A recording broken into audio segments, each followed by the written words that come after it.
projects and so forth as much as possible.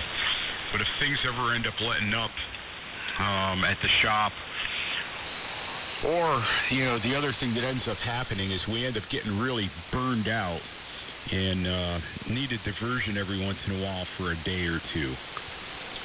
So, well, I'm not interested in collecting the General Electric, as beautiful as that thing is. I unfortunately have 2 Gates transmitters that are probably going to be torn apart sometime in the next month. And when I say torn apart, mod iron and junk like that grabbed out of them. Although it's very possible that the mod iron may end up going to scrap with them, because I brought mod iron to Learfest, and nobody was interested. Nobody was interested in making an offer, et cetera, but I've got those 2 Gates transmitters that are going to need to disappear. I even tuned one up to one of the local stations and told the guy to come and get it, and it's still sitting there. Figured it'd be good for them for a backup.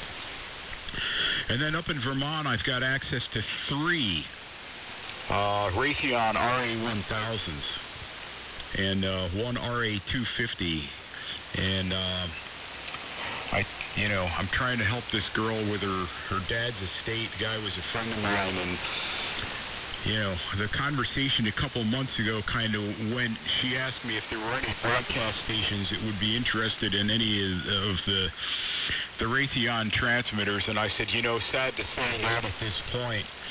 And I said, there might be the possibility of finding some ham radio operators, but ham radio people always want everything for free. And in addition to wanting everything for free, they want you to help get them the stuff for free. It's just, it is what it is.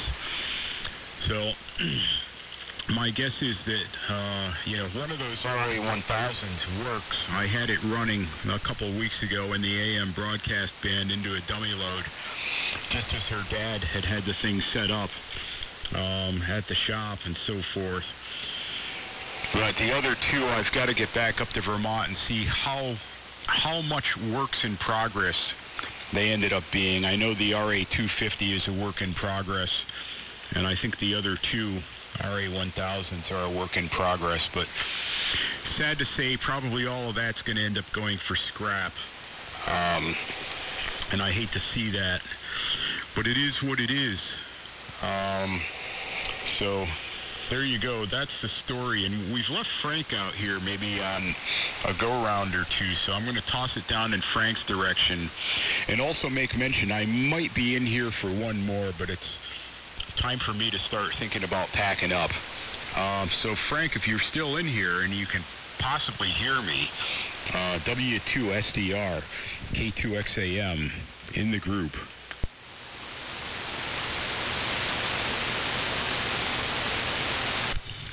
Is Frank even there?